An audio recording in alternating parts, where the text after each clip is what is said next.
Hi everyone, and welcome to this session of Imbibe Live Online, part of Global Bar Week. I'm Robin Black, editor of Imbibe UK, and I'm here today talking sustainability with Ryan Chetiyawardana and Douglas McMaster, who I'm sure most of you know, but I'll give a quick intro just in case. Ryan and Doug are pioneers in sustainability and the zero waste movement. Ryan's first bar, White Lion, opened in 2013 and was the world's first cocktail bar to use no perishables, and he's continued that across all of his venues. Doug is a chef, restaurateur and MasterChef UK finalist and pioneer of a zero food waste movement, opening Silo, a zero waste restaurant in 2015. So to kick off, both of you, thank you for joining. And can you tell me, what was the moment or incident that kicked off this journey into sustainability for your businesses, if there was one? Ryan, do you want to pick up? Interestingly, I think the point that it kind of flicked over into our business was unusually not when it had started as part of our setup. So, there'd been a couple of talks that I'd done prior to opening White Lion, and been doing a little bit of experiments into the kind of practice of closed loop cocktails, I think was one of the terms that we used at the time. And, it was odd to see that it fell a bit on deaf ears in the industry. So when we set up White Lion, we didn't actually include it as part of the kind of initial conversations. And then, even though a lot of the concept had been directly inspired by my kind of experience in the industry across a variety of different kind of venues, and then, starting to focus on it a little bit more. And it was only when Ian kind of pointed out, he was like, this is like really cool. It's like very different to, the way that a lot of kind of setups have been done. And, it was when we were doing some of the first kind of contracts for getting our kind of waste management and, speaking with the councils, they were like, you don't have any waste. This isn't commercial grade, like contracts. So we need to look at this in a slightly different way. And so I think it was kind of from his encouragement, kind of pointing out that, this would be something that, at that time, even though if it hadn't resonated with the kind of the trade in the past, it was a good time to kind of initiate those conversations again. But I think, that was a big point for me where it was, I suppose, it was going beyond a personal kind of interest in the topic and a desire to include that into our work, that it kind of really became apparent that it could be applied as kind of a movement for the industry. So it was probably around 2013 that it really, like early days of White Lion. But for you, Doug, it was at the start of everything, wasn't it? You didn't open up a restaurant and then think about it. It was really at the heart of everything you set out to do. So it's a slightly different journey. Would that be correct? Absolutely. There was a sort of background distaste for the industry, the way in which the world's best restaurants aspire to be the best and attain perfection.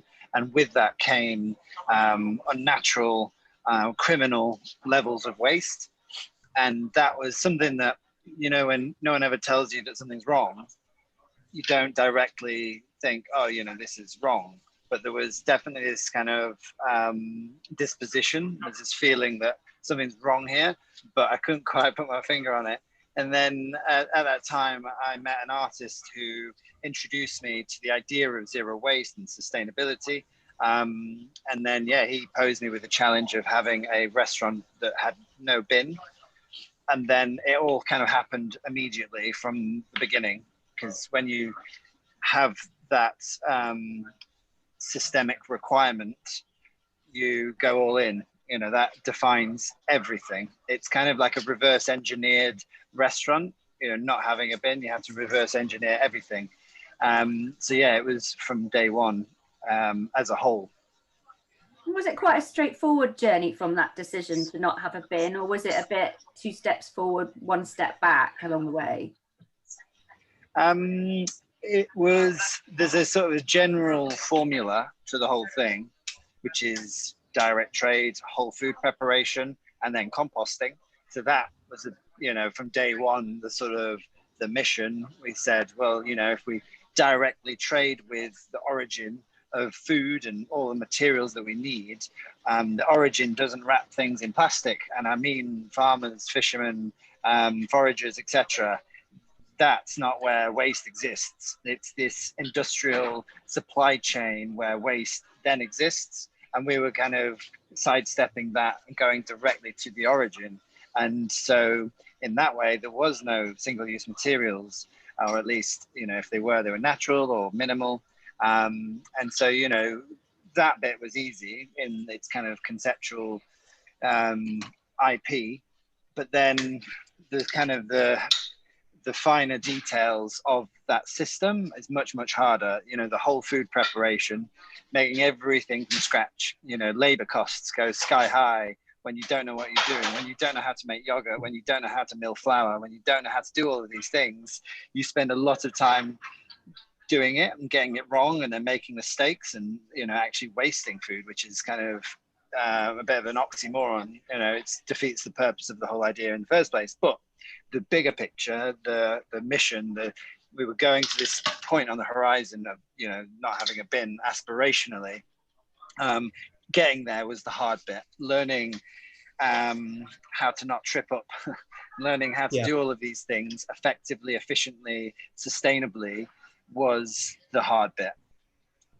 And I think, why saw you nod then, Ryan, when you said about being tripped up? I mean, was there anything? Well, I think so much. I mean, a lot of what we were inspired by, even prior to White Lion, I'd known about what Doug was doing in Australia. So, I think there was so much that I learned from, because there was nowhere else to look for these kind of things. Like there wasn't, White Lion was weird enough it is, but just even into the topic of sustainability and that side of the bar, like there was no,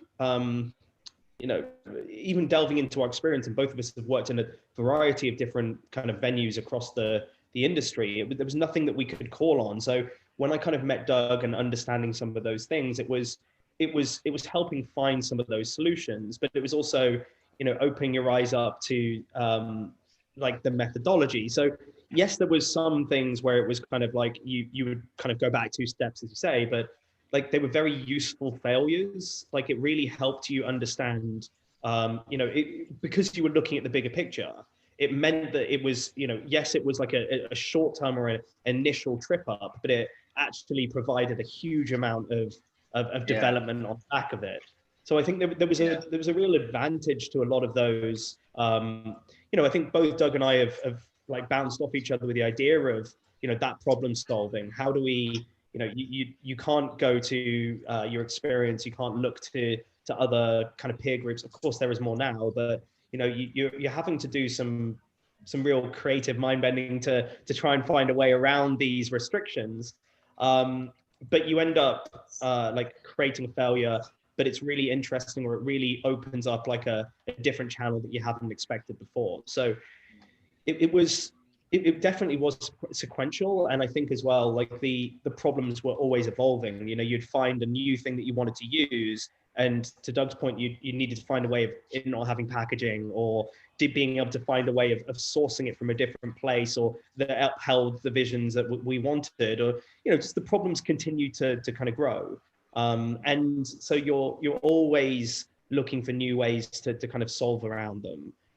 So I think it was kind of a like it seems like it's kind of frustrating, because you're constantly having to go back to the kind of drawing pad and work out what to do. But actually it was a real great creative spur as well. Just to add, I think failure is the fastest way to learn.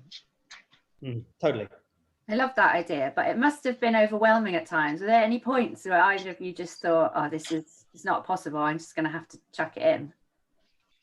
Yeah, there's a whole chapter in the book called The Dark Days, the Silo book. And yeah, it's just about like hanging on for dear life.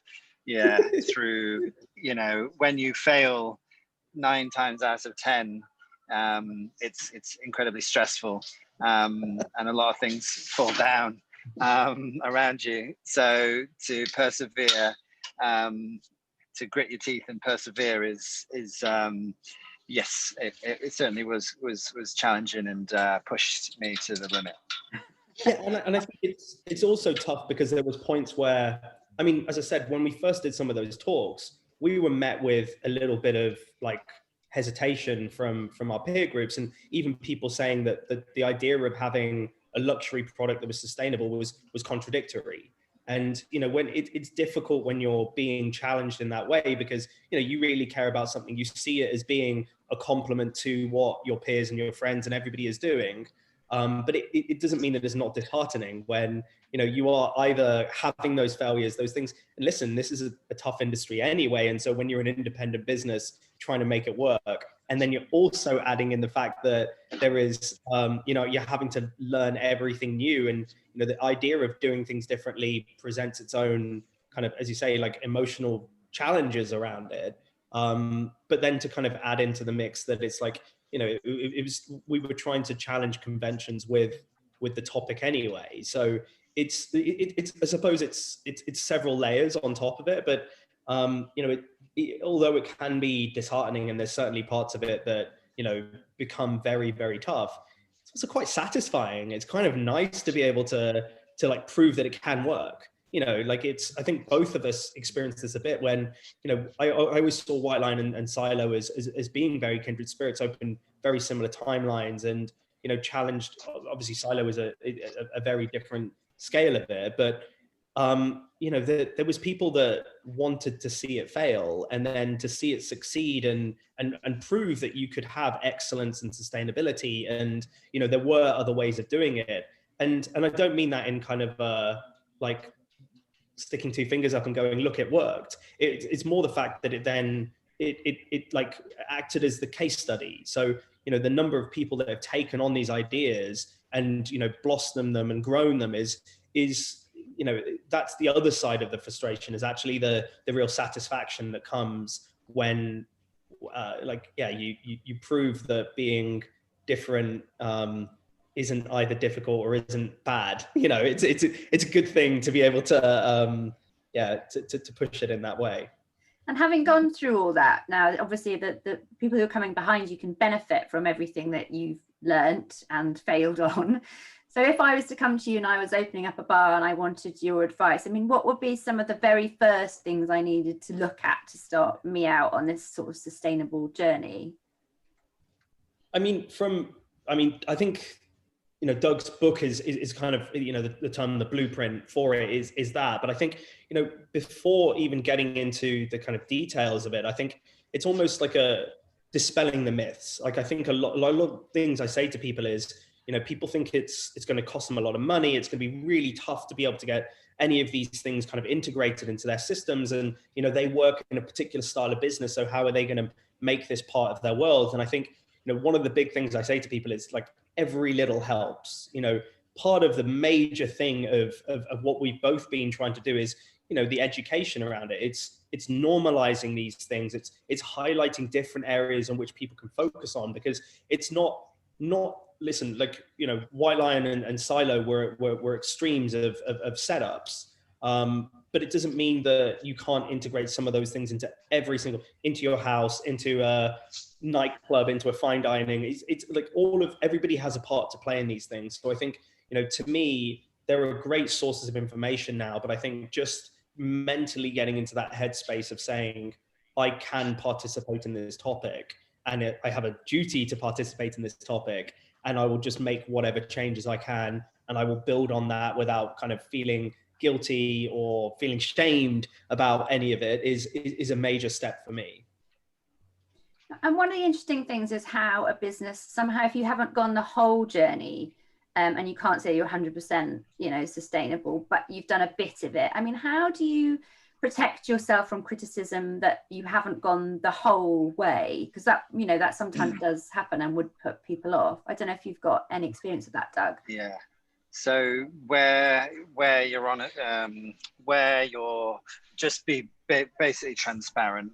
I was going to say where your failures, but it's not like, that everything's not perfect is a failure. That's not the case. It is overwhelming to do everything at once. There's only so many hours in the day. There's only so much sacrifice you can make without kind of the business going bust, which is completely unsustainable. Talk about doing things that are sustainable, but if you try and be completely sustainable all in one go, you will fail, and that is the least sustainable thing you can do. So, but yeah, being transparent and honest. We have, I'll give you an example, like, we're extreme we're really extreme, but we always make mistakes. And, even today I'm staring at cardboard boxes coming in when I know that they should be coming in reusable crates. And mistakes happen all the time. And that, if I was to hide that away and pretend that it didn't happen, shame on me.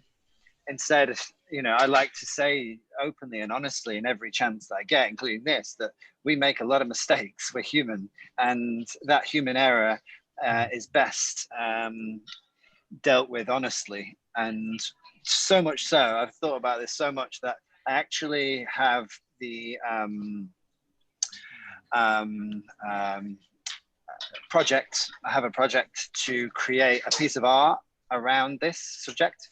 So we call it, sometimes we call it the 1%. And it's like, of all the materials that come through our door, we give ourselves 1% of failure, of like bits of plastic because of mistake. And, these things, we make mistakes. The formula says that we have a solution for everything, but then mistakes still happen all the time, every day. Now we call the 1%. Something that I'm doing is kind of flipping that idea around. And again, with this transparency and honesty, is to draw that 1% into the public eye, into the attention of our guests and of people that are interested in silo. And so we're going to create a sculpture, and the sculpture will be, well, the letters of the words human error. So we're going to create, I don't know how big they're going to be, like 2 foot maybe per letter, and mold the bits of plastic and the bottle tops and all these mistakes that we make into the words human error, and then like stake them in the canal and spotlight them. So the words human error is sculpted above the canal outside of the restaurant. And it's just a kind of a way to draw attention to this reality that no matter how good we are, we will make mistakes. And I think that's, again, a perfect way of illustrating it. Like it's got to be about that dialogue. It's to the point. It's not perfect, and that's really important for us to discuss. It's if you're trying to be like black and white about the topic, it's not helpful. It's not going to allow this to grow in the way that it needs to. And being able to highlight and be transparent and just own the fact that there is like imperfections to this is kind of half the point. On the other side, we don't want there to be greenwashing and people being like, look, I saved this one little thing. We're a sustainable venue. And it's like by being able to have that dialogue, we balance all of those things. It doesn't trip up the venues that are genuinely trying to do something good and then happen to have something that is imperfect, and it stops the other side of it where people like using this as like a bandwagon to manipulate thoughts. So I think it's just education is the key, and like proper dialogue and like engaging. I think it's if somebody has, we always say this, if somebody has an issue with something that we do, just pull us up on it, talk to us about it. Like there's no need for that to be in kind of snarky comments somewhere. Like let's pull it out into the open, and we can understand what we can do to solve it, or we can explain why that exists in our current world. Is greenwashing becoming more of an issue, of a problem? Do you see it more and more, or less and less? I'm a little divided on this idea, because to me it's like, I always use the term like it's like charity. I want everybody to believe in this topic from an ethical point of view, but the reality is it's like it just needs to become more normalized, and even down to the language of it. Like sustainability is not a particularly sexy, well, I think it's a cool word, but like it was traditionally, it wasn't seen as like romantic language in it. And the more people start to hear these terms, the more people see that it's happening at every single level. It's not just like specialist or like a certain style of venue that's doing this. It's now part of like every business, big and small's objectives it has to include this consideration. And I think particularly we both care about the fact that this is sustainability on the true sense. It's human, material, environmental. It's the wide reaching term of the topic. And so the more that it becomes included into conversations, the more, yes, of course, I want people to be doing it honestly and genuinely believing in it and pushing for it to be like meaningful. But part of me still goes, it's helping bring this discussion into circles where it would just never have been in the past. So I'm conflicted about that because obviously the greenwashing sucks, but I'm trying to see a silver lining to it. So positive. So did you look to other industries that perhaps are doing a bit better around this to take ideas from there, or did you have to come up with it entirely yourself? Yeah, so if Ryan, if you don't mind me taking this one. So I definitely span different industries, and I see if there was like a race towards sustainability within different industries, I think that, fashion and food are really trailing behind, like massively. But green renewable energies and green like electric vehicles, the EV industry, those two are doing extremely well. The acceleration towards a sustainable future in those industries are incredibly comprehensive, but the comparatively fashion and food are like in the dark ages regarding sustainability. Like, even though there's a lot of awareness around it, it's still so far behind what it needs to be sustainable. Yes, so that's what I would say on that. Were there any and I think those industries you were able to take and bring into your own business, or was it just more of an ethos? Yeah, just, I mean, I love him or hate him, Elon Musk is like one of my most favored influential people in the world. His sort of very industrious approach matched with his kind of eccentric creative approach, and just this sort of fundamentalism to, what does the world need? The world needs an acceleration towards sustainable transport or green renewable energy. And, there's these kind of fundamental questions of like, what does the world need? And, I can't say that I had that same sort of moment where, what does the world need? A zero waste restaurant. I wish that was the case, but that wasn't how it happened. Ryan, I'm sure you, from knowing what you've told me, and it kind of happened more spontaneously by chance, by, meeting the right people at the right times. But, in that industry, asking these fundamental questions, starting with the question, why are things the way they are? And, what is it that the future needs? And then basically acting on those kind of bigger picture, revelations is a really good way to motivate your business to your life, to the way you pursue the future. I think that has been, for me, witnessing Elon Musk and that approach to his business and the future, that for me is such a instructive and inspirational way forward. Elon Musk for you as well, Ryan, or do you have someone else you look to? I mean, I would pick Doug if I'm honest, but I think it was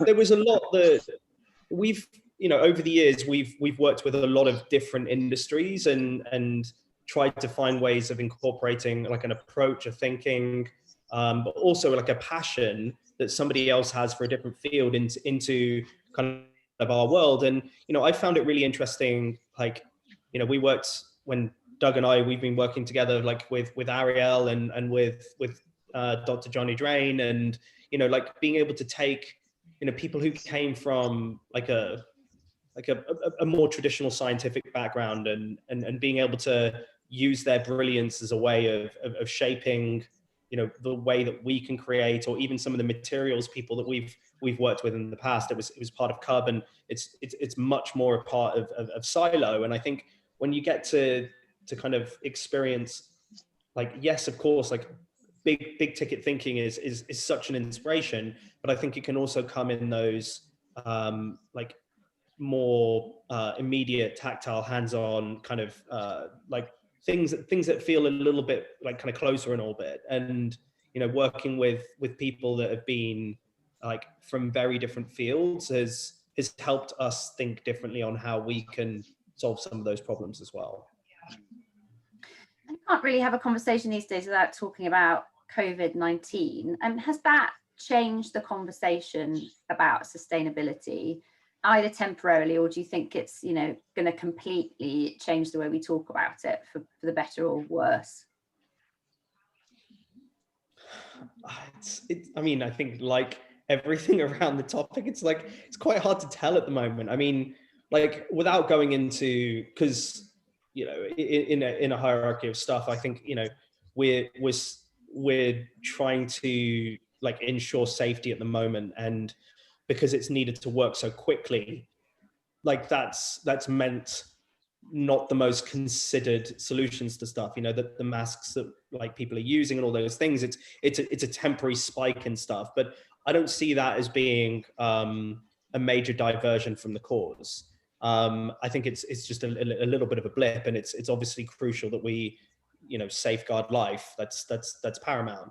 And I think, but what it has shown is the kind of some of those kind of interconnectedness and the way that we've been operating in a kind of a world scale, and what this could mean as implications for like supply chains and, you know, people that weren't as well protected as we've been in the kind of economies that we're part of. So, you know, I think it's going to bring the like a different awareness to a wider group of people. You know, the fact that things traveled in this way are like part of the economies and systems that the world is now built on. You know, this became a pandemic very quickly, and, you know, because of that, I think it's also highlighted, you know, where we get materials from, and how fragile a lot of those systems are. You know, at the beginning of lockdown, you know, you saw these kind of worries around food supply and kind of what was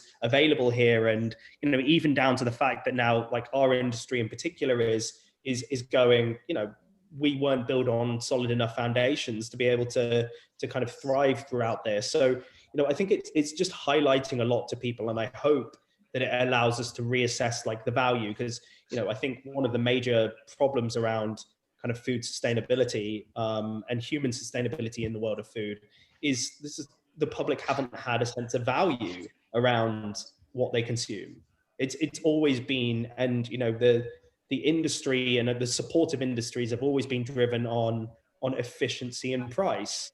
And, you know, this has highlighted how terrible a setup that is. You know, it's not the way to put the focus on it. So the optimist in me wants to think that, you know, people are going to recognize that plight and go, this isn't the right way for us to, you know, food is fundamental to our world. Let's rebuild that in a more balanced way. I hope so. I mean, that's a big hope, but I think, you know, for generations we've never seen an empty supermarket shelf, and then all of a sudden, you know, things are missing, which, you know, we'd never seen before. Doug, do you feel similarly optimistic, or do you think it's going to get harder? It feels like the one thing that I feel like is that the world feels a little bit like the Wild West post you know, lockdown. It's like so much in the industry, or maybe it's just my surrounding industry, it kind of feels like anything's possible. There's obviously a lot of destruction, and there's a lot of, you know, disheartened people, but there is an attitude that I've seen quite a lot, is that, like, you know, we can do anything. Like, world is our oyster, and it feels like a lot of opportunity, not in a monetary sense, because obviously the economy is so trashed, but yeah, there definitely is a lot of room for innovation. And yeah, I think that David Attenborough, God bless him, has put the pressure on, put the foot on the gas even harder. And that is just, he's just like another sort of, key figure in the movement towards a sustainable future. And because what he's done is make this conversation uber mainstream, like super mainstream. And it just like when he, sheds a tear, everybody listens. Everybody's like, oh my God, the world's burning. And it is. And, it's a good moment to, revolt against the unsustainable industrial capitalistic approach to mining nature and abusing, the hand that feeds us. And so, yeah, a combination of things makes me, I don't know about hopeful. Hopeful that there is going to be a lot of innovation around a lot of good things, a lot of things that need to change. So yeah, I guess I am optimistic. Do either of you think, I mean, that Blue Planet 2 moment shifted the conversation? So COVID aside, do you think it's moved from being sustainability being driven by individuals like yourself with a kind of passion for it to being a real consumer pull, that people are asking for it and demanding it? And has that been noticeable change from at that point, or has it been quite gradual, or is it not happening at all? I mean, I think from my perspective, I think it's kind of been the push that we needed. It's not about it being, even like where the blame gets aside. And like, I hate the fact that it does become about like kind of a blame in the topic a lot. I think it's the idea of like a group responsibility, and the fact that, that pulled it so quickly into the mainstream, and it was such a powerful image. I mean, it's painful watching, but like, it was important to put on TV. It's like, actually there's so much in that whole series. It's not just the straw and the turtle. It just, there was so much that really viscerally brought it to life for people.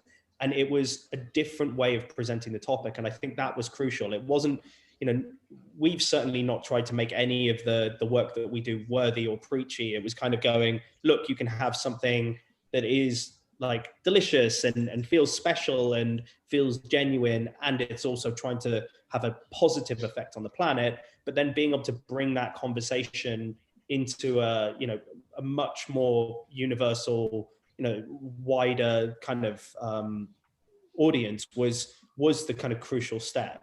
It did need that point of going, we're all in this together. Like, everybody needs to take this topic seriously. And by kind of making it feel that universal, it highlighted the responsibility that the big, the small, the middle, the not just specialist venues, everybody had to play. And, I think it's, there is an opportunity for people to sway with their purchasing power, with the choices that they make.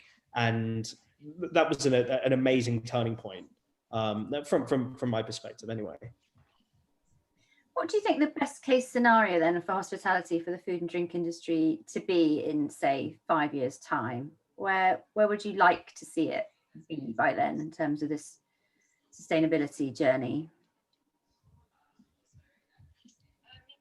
So Ryan, you used the term normalization. And I think that is what I would like to see, best case scenario, the normalization of sustainable and zero waste practices. So for it to be, every day, you don't even consciously think I'm doing a sustainable thing. It just being part of your daily routine. And if you were to cut corners, it then be a kind of a shameful act, for you to, like, I don't know, throw plastic litter in the canal, that would be like, that's not cool, man. That's not cool. Like, you know, that sort of moment. Or in a, I don't know, this is more of a systemic thing, but like in a supermarket, not organic. So organic food isn't this kind of niche corner, but the non-organic food is like not organic, you know, warning, not organic food, blah, blah, blah, blah, blah. And I don't mean specifically the certification of organic, because that's riddled with its problems, but more the principle of like, this food is bad for the environment, call it whatever you will, but like not organic food should be labeled, you know, like smoking kills. So it's a switch from completely unsustainable, completely unnatural, completely destructive behavior of humans on Earth to certainly a conscious normalization of positive, sustainable behavior on Earth. I think, well, yeah, we just need to see, you know, all of the things that we embrace, like what our industry is great for is you know, it's kind of empowering those things more. You know, it's like diversity in our people, in our ingredients, in you know, what we get to present in our offerings. It's just that needs to become like the standard. It's like it is the way the world is. Why are we narrowing the lens so much? So, you know, in 5 years, there is every opportunity and there's every need for that to kind of start to kind of balance out. So I'm hopeful for that. I don't think it's just a best case scenario. I think it's what everybody actually wants. And it's, you know, it's almost, you know, we need to just look at, okay, what are the things that are currently preventing that from being the norm?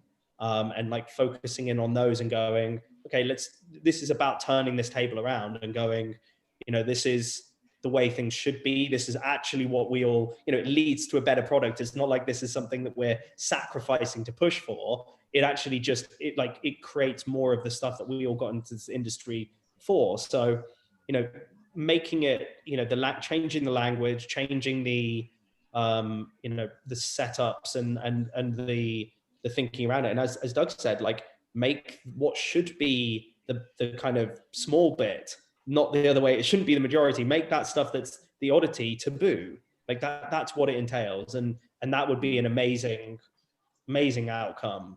And 5 years is a timeline that should happen. The things that I, as a diner or drinker in establishments, when I go to, that should be sort of bare minimum that I should be demanding in terms of basic hygiene factors around this sort of things I should be looking out for, or asking venues why they're not doing nicely?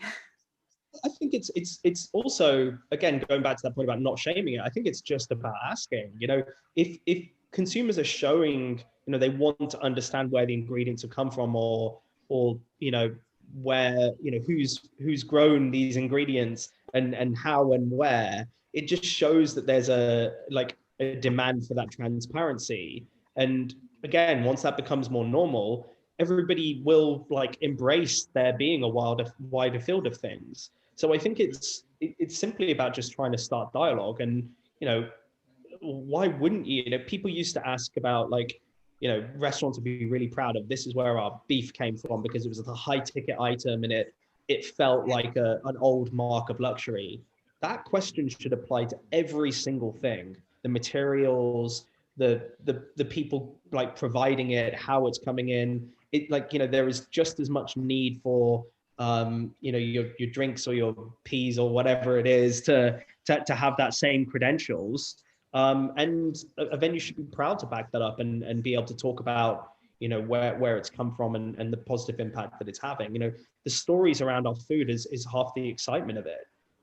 So, you know, we should be asking those questions, and so everybody feels inclined to put that same care and attention into it. For some people, sustainability is more than just zero waste. It's a kind of a big catch-all term that also looks at how people behave in the community and all that kind of stuff. Is that something that you look at in terms of your own businesses, or are beginning to look at? I mean, I think both. Sorry, I think that you should probably lead this, actually. Well, yeah, it's a really good question because the term sustainability and the term zero waste, I think that almost everyone has a slightly different view or understanding of what those things are. And I've spent certainly, I think sustainability is a clearer title or a clearer concept to grasp. It's like there is an amount of, humans on Earth. It's like, how do we give it as much as we take? How do we not damage it so it keeps feeding us?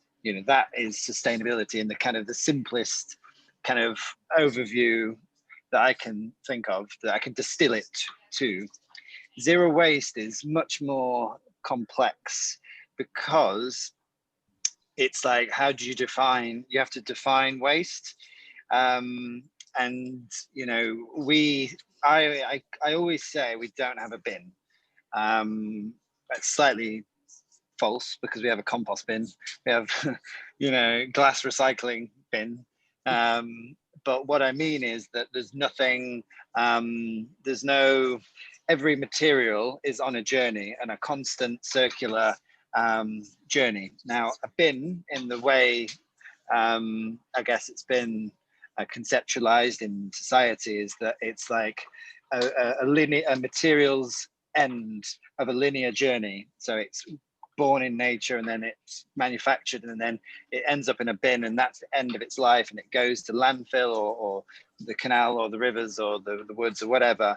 And that is this one-way material that's polluting the earth and taking from nature and not kind of giving back, only making it worse. So for me, that's how I see waste. But then waste is, you can look at it in energy, in money, in so many different ways. But that's why tangibly a bin is something we can all simply conceptualize. But then you could say, well, zero waste is, zero waste to landfill, zero food waste, zero. So there's all these sort of layers of what that could mean. So yeah, sustainability, I think in the eyes of everyone is more of a simple concept to grasp. Zero waste, I see it as a very holistic thing. I see on a conceptual level, nature is zero waste. So with humans as the exception, like planet Earth is zero waste. If you go to a jungle, there is no bin, and that's where the bin comes in as a handy symbol in zero waste. And so, yeah, it's just a kind of a different perspective is where I'm going with this point. Whereas sustainability is just this much bigger overall idea of living in harmony with nature, whereas zero waste is kind of a little bit more of a nuanced idea or conceptualization of certain actions that happen within sustainability. So yeah, it gets quite meta at this stage. But yeah, I don't know, Ryan, do you have anything to add? Or I think it was the idea of like making it as expansive a word as possible. Like it's about balance, and you understand more of that. Like, and it's a learning thing. It's not like a simple equation. You add something on, and you realize it opens up and highlights an imbalance you might not have thought about before. And I think as we've developed through this topic, like again, waste was as a way of discussing it from like a conceptual thing. It was a way of visualizing it for people, but actually it was like as much about like we used to talk about like the efficiencies of movement and what it meant like for the like impact on our teams, and like the waste that was happening from a mental capacity. And then you start to realize like going back to that idea of balance and what is deliciousness. It's partly about that new and that diversity in it. It's not about a monotony.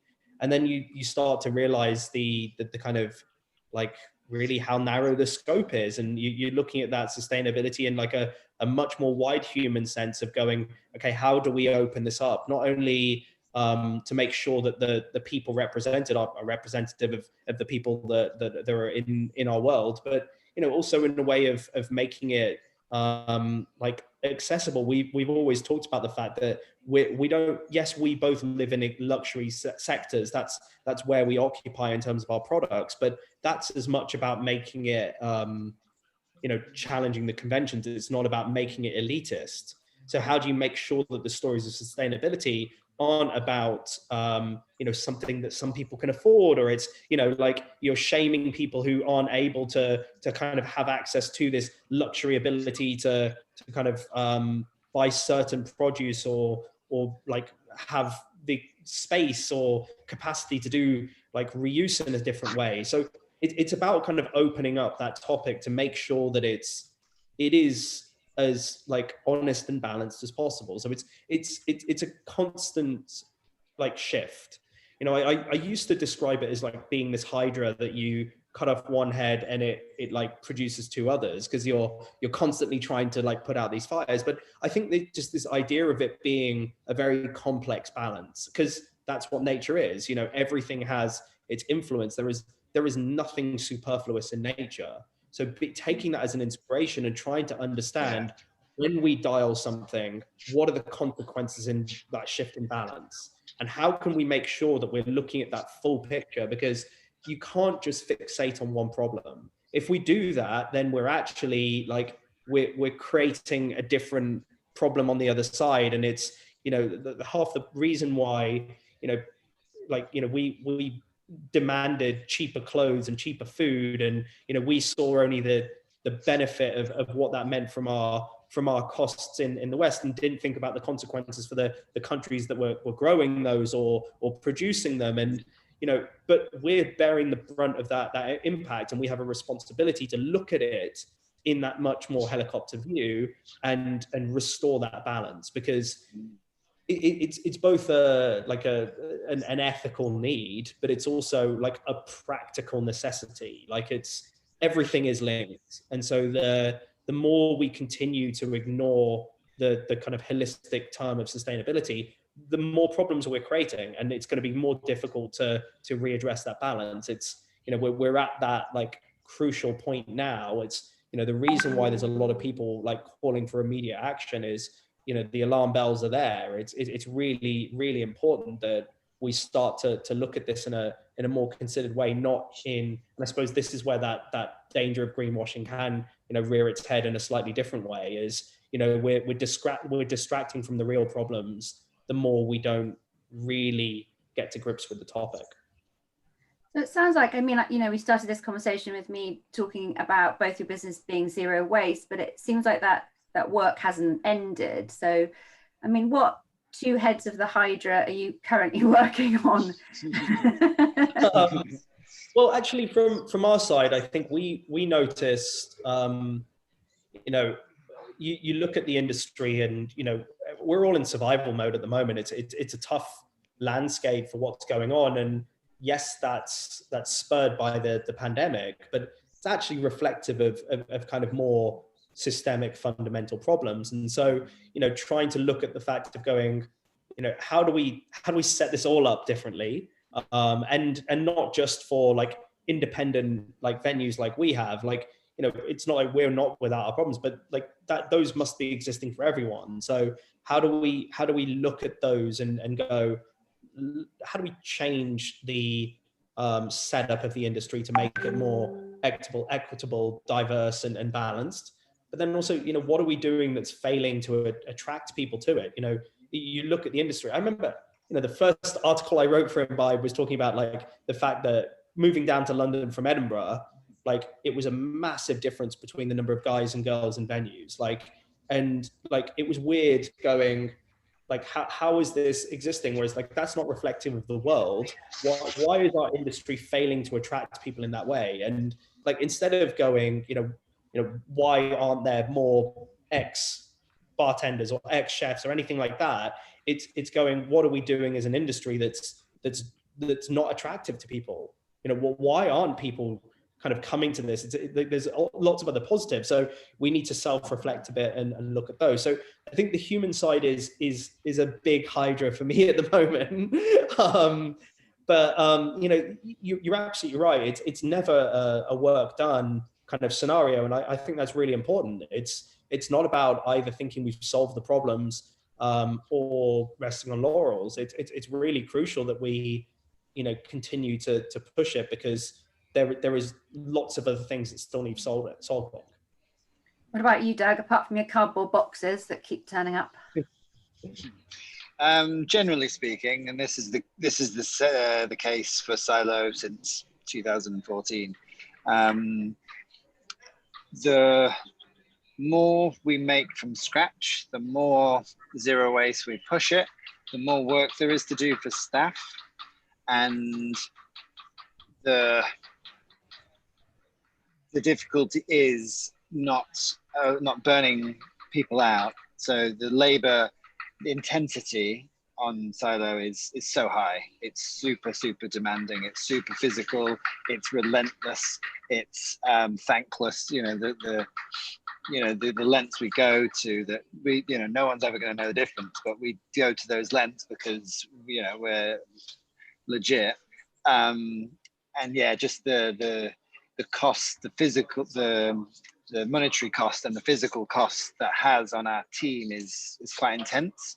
And yeah, the Hydra is, we solve this packaging from the supply chain solution, but then you're working everyone so much harder because we're doing everything properly from scratch, which is I guess an opposing force against an industrial food system.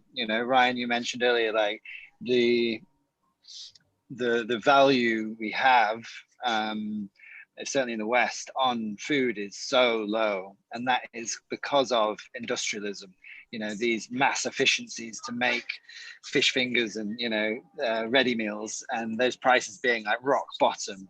So like in the perspective of our society, we see food as like this minimal value thing, and you won't pay X amount for a meal because you're comparing it to an industrial food system. But then when you're a silo food system, it's it's expensive. It's not, you can't meet those prices. And yeah, and then this trade-off is with how hard we work, and that's the bit that's still not totally sustainable. We do not, I would love to say that the chefs work 40-hour weeks, but they do not. And until the value system shifts in a more positive direction, which I'm not holding my breath for, I need to get smarter and work harder and create systems that are far more efficient to make sure to eventually get those chefs down to a 40-hour week. So yeah, that's my Hydra. And to end on a positive note, hopefully, sort of final words from you both. What are your hopes for your businesses and the hospitality industry around sustainability? What would you like to see have happened in short to medium term? I'll let you go, Ryan. I mean, I think we've always, as a team, like if you come and work as part of the Lion team, it's always been about kind of trying to do things differently. That's been what we struck out to do. That was the kind of, I suppose, the objective. And I think, to me, I want to show that there's like a lot of things I think that we've been focused in on was like some initial problem solving. It was things that we wanted to have as dialogue in the industry. And I see some of the work that we've done over the years that's maybe not kind of become guest facing. It's just things that we've worked on internally. And I'm like, this is damn cool. And it's like, it's giving our team a chance to apply their creativity to really different fields and to work with really exciting people and to get a chance to use their like kind of natural creativity in a different way. Instead of, yes, of course, we love making things that excite our guests and feel exciting for us, or have discussions with the industry about a topic that we think needs changing. But, like just being able to have a bit of that breathing room to do stuff that we just like go, this is cool, this is different. And it's not just like, it's challenging where the boundaries of food and drink sit. So it's finding ways to kind of push that into new arenas. So that excites me a ton. And, I really hope that we, can, build some stability in that allows us to have some of those kind of new passion projects be able to be a bit of focus. And, I suppose in that wider sense, I mean, I hope, we've talked a bit about this like over the course of the conversation, but stability and true representation in the industry, I think would be, a great term to be able to see and to have that normality, not just for the luxury sector, but, for the big companies of the world. It's great to see your Diageos and your McDonald's and all those people start to think about this topic, and, for them to start to normalize it and to challenge at that kind of scale, as well as at our kind of scale. So yeah, those would be my three little areas. Yeah. not a lot to wish for. So sorry, I actually have to go now. I hope that's okay. Of course it is. But thank you so much. And it's great to have a say, and thanks so much. No, thank you both. Thank you so much for joining us. Thank you to everyone for watching. We've been Imbibe Live online, part of Global Bar Week. If you'd like to get in touch, you can check out our profiles on the left-hand side of the screen. And a reminder that all sessions from the event will be available to watch on demand, so you can watch them whenever you like. Thank you again, and goodbye. Amazing. Cheers. Thanks. See you. Bye. Yeah, bye.